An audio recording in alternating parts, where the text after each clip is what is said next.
due to turbulence. We require everyone to remain seated and fasten your seatbelt securely. Guests inside the lavatories must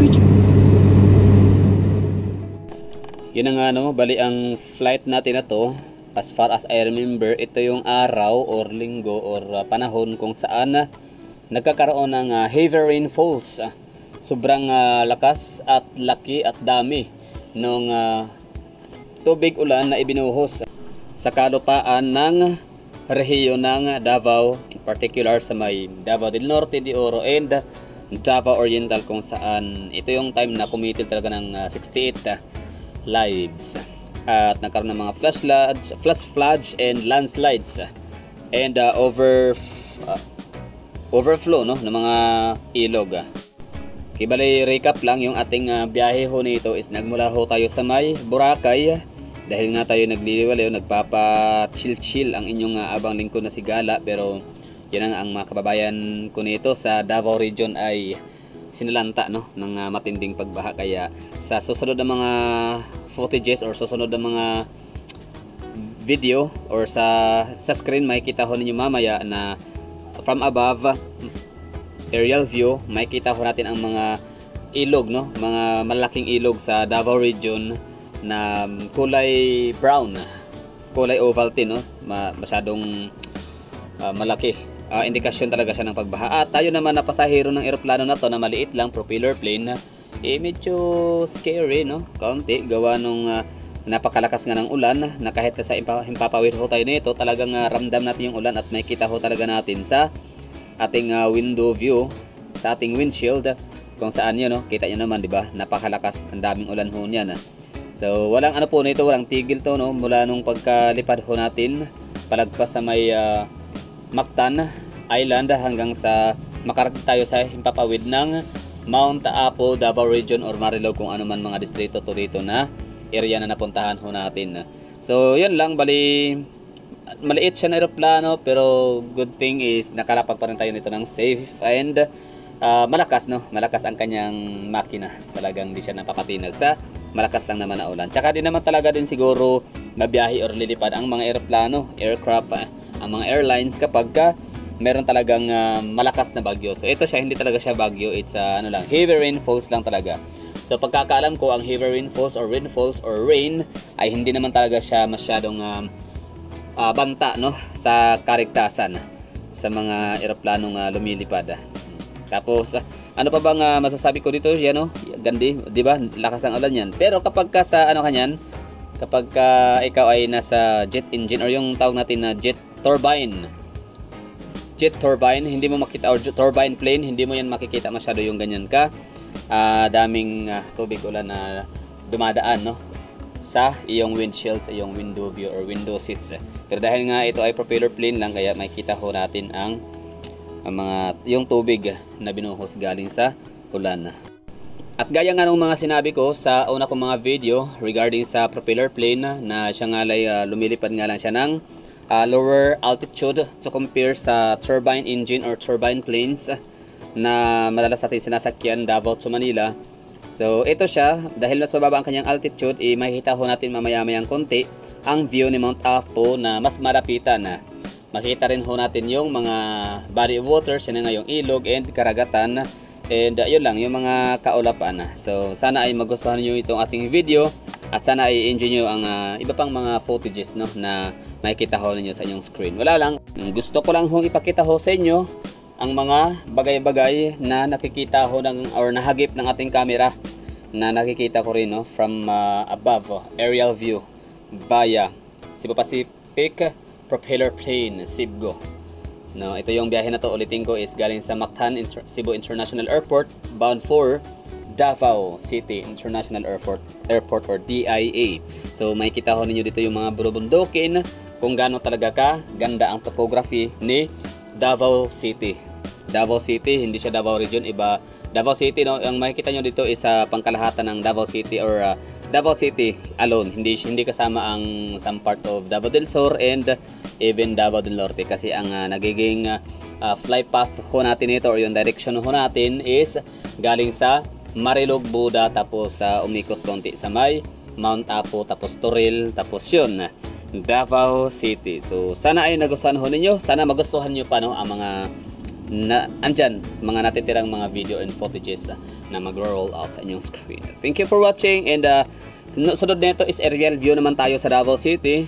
Siyempre ito ay lit, no? So yung gagawin naman nating aerial view sa Davao City is via sa drone shots naman natin na latest din talaga siya, di ba? Kasi ito lit na to, no? Huli. Ang ibig sabihin na masyadong paso na to, no? February pa lang siya. Okay, abangan ha sa susunod nito na video. Aerial view sa Davao City. Lakas ang ulan, no?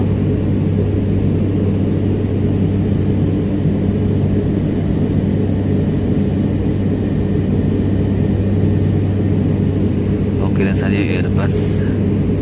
Feeling ko masan yun. Hindi yun masyadong haalog. Tansya ko.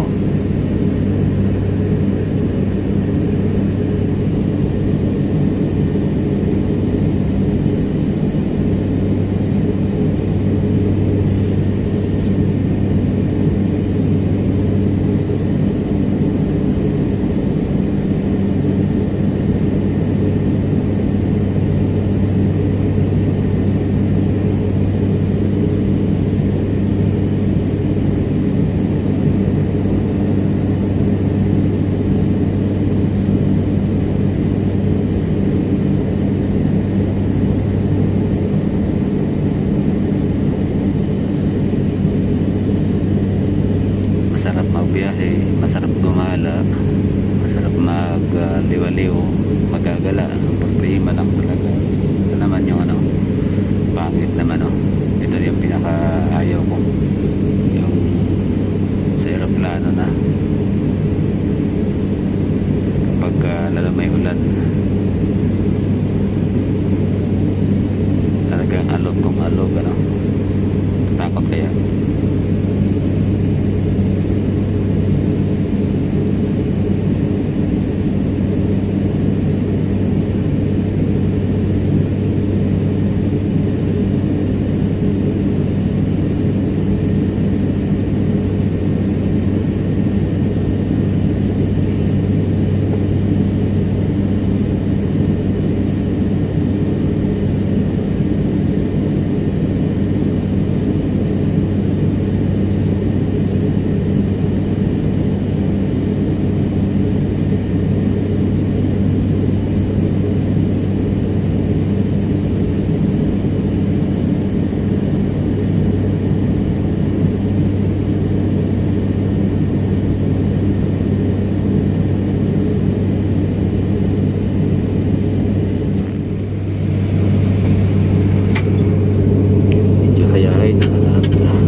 Ba't ganun, no?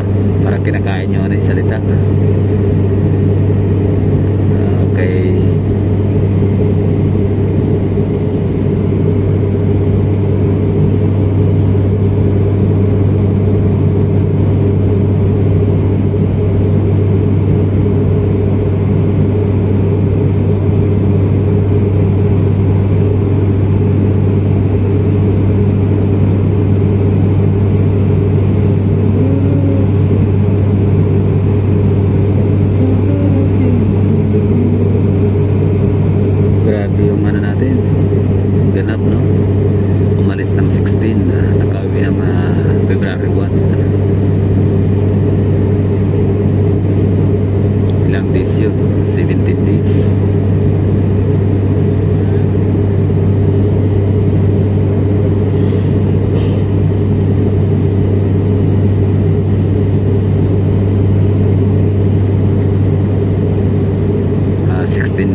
We are now notified of descent, and the captain has switched on the fasten seatbelt sign. At this time, make sure that your window shades are up, tray tables are stowed, and your seatbelts are securely fastened.